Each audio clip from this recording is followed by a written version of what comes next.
Jueves Santo. Por fin hemos llegado al Triduo Pascual. Y el Jueves Santo, como toda la semana, tiene muchos contrastes. Por un momento iniciamos con una solemnidad, cantamos el Gloria, es una celebración, es una fiesta, pero conforme va pasando la fiesta, de ser algo exterior, va pasando a ser algo muy interior, hasta que ya en la noche parece que se pone de manifiesto la traición y el dolor. Mañana, el viernes, la crucifixión, y el sábado en la noche, la resurrección. El día de hoy es bueno que pensemos en esto. Iniciamos una celebración que no va a terminar hasta el sábado. Es como si fuera una sola misa, pero muy larga. Es como si fuera una celebración con 3 altares. El altar de la mesa, el altar de la cruz y el altar de la tumba vacía, que es Jesucristo que ha resucitado. Enfoquémonos en este momento en el primer altar, en el altar de la mesa. Es la cena pascual de Jesús con sus discípulos, la última cena que va a realizar aquí en la tierra de una u otra manera en su cuerpo como un hombre de carne y hueso caminando entre nosotros. Después va a realizar otras cenas con sus discípulos ya resucitado, pero particularmente en esta, a la que llamamos la última cena, es donde Jesús da su testamento, pudiéramos decir. Donde Jesús da las últimas palabras e instrucciones y gestos muy profundos. Para poder entender esta celebración, tendríamos que entender la primer cena pascual que sucedió en la historia, cuando el pueblo de todavía estaba en Egipto. ¿Lo recuerdas? Dios le manda a Moisés realizar la cena pascual con un cordero que no tuviera defecto, que se lo pudieran ellos comer vestidos de traje, dispuestos para salir y caminar. Era una cena muy importante porque ya estaban celebrando la Pascua. Pero resulta que el pueblo de Israel todavía no salía, seguía estando en Egipto. Algo muy curioso, porque usualmente las celebraciones nosotros las tenemos después de que ya ha sucedido el evento. Por ejemplo, la fiesta de bodas es hasta después de que se casan. Por ejemplo, la fiesta de cumpleaños es hasta después que tienes el cumpleaños.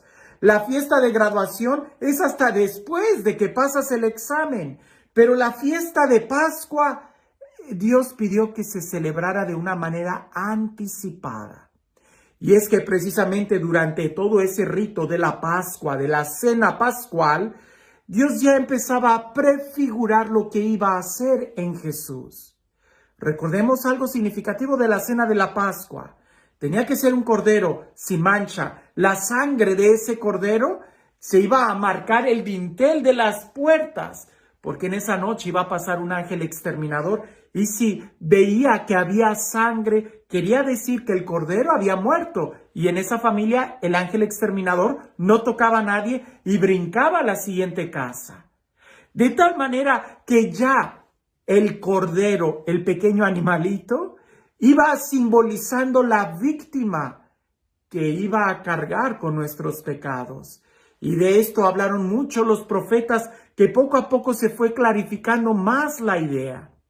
Incluso en el templo ya había sacrificios muy claros sobre el animalito, el cordero, para que el cordero fuera quien recibiera el castigo y no nosotros.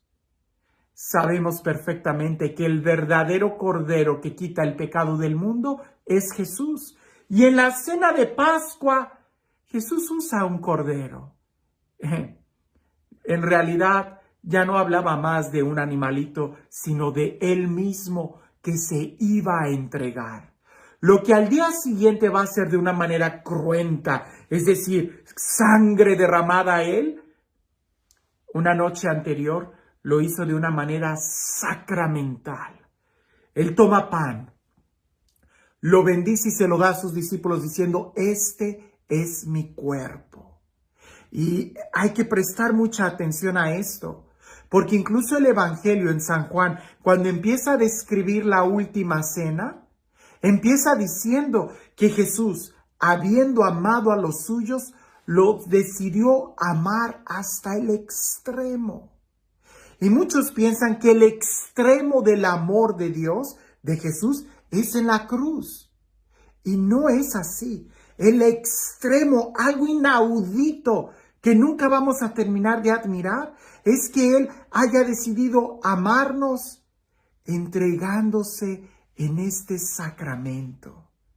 En la cruz, en el madero, en el Calvario, murió una vez. Pero ¿cuántas veces no es crucificado en el altar? No es crucificado cuando despreciamos su presencia sacramental. Hoy incluso en la noche vamos a contemplar cómo los discípulos se quedan durmiendo. Y Jesús les dice, velen, velen y oren. Y los discípulos se vuelven a dormir. No están con Jesús. Y a Jesús necesita, pudiéramos decir, que lo acompañaran en esa oración, en ese dolor, en esa angustia. Sí, eso sucedió una sola vez en el jardín, hace 2000 años, en el huerto de los olivos. Pero ¿cuántas veces no sigue sucediendo eso mismo en cada sagrario abandonado? Donde sencillamente no podemos orar una hora. El día de hoy es recordar el amor que Dios nos tiene en este sacramento. Pero también el día de hoy es recordar que Dios, Jesús, nos da un mandamiento nuevo. El mandamiento nuevo ya estaba, que nos amáramos unos a otros, pero hoy Jesús lo dice de una manera diferente, porque hoy Jesús se pone él mismo como modelo de amor. Ámense unos a otros, dice Jesús, como yo los he amado. Entonces ya no se trata de como yo creo que te amo, como yo creo que es mejor, o qué sé yo, con el amor apache, con el amor francés, con el amor... No, es como Él nos ha amado. ¿Y cómo nos amó Jesús? Entregándose a la cruz. ¿Pero de qué manera? Sirviéndonos, lavándonos los pies, ayudándonos a nosotros. Ese es el mandamiento del amor. Porque muchas veces llegamos con la actitud de que me sirvan, de que yo quiero mandar, de que cuando Jesús se baja y empieza a lavar los pies. Y es que no hay otra forma de amar a nuestros hermanos si no nos dejamos amar primero por Él. Y hay que entenderlo. El primero que nos ama es Él. El primero que nos sirve es Él. Y no solamente nos ha limpiado los pies, sino que nos ha limpiado todos nosotros con su sangre derramada en la cruz. Otro aspecto muy importante de esta celebración es que Jesús deja el sacramento del orden sacerdotal. Muchas veces, especialmente en estos días, pasa desapercibido el regalo que Dios nos ha dado al instituir el orden sacerdotal. Ya no antiguamente como lo era la raza de Leví. Ese sacerdocio, pudiéramos decir, ya quedó en el pasado. Hoy el sacerdocio es el de Jesucristo, el único y eterno sacerdote. Y Él ha pedido, ha querido, ha escogido, ha nombrado y ha mandado que sus discípulos, sus apóstoles, continuaran con la obra de Él. De tal manera que el día de hoy el sacerdote que tenemos frente a nosotros en el altar, en realidad lo que hace Él es ejercer el sacerdocio de Cristo. Jesús que ha querido que esto se siga repitiendo hasta el final de la historia. De tal manera que el que perdona pecados es Jesús, el que consagra es Jesús, el que bautiza es Jesús, porque el sacerdote no lo hace a nombre propio, lo hace en la persona de Cristo. Creo que el día de hoy también sería importante que pudiéramos renovar nuestra fe en el sacerdocio de Cristo. Es la Semana Santa y en esta noche Jesús, pudiéramos decir, de un banquete va a ir bajando hasta entregarse Él mismo. te invito a que leas el Evangelio.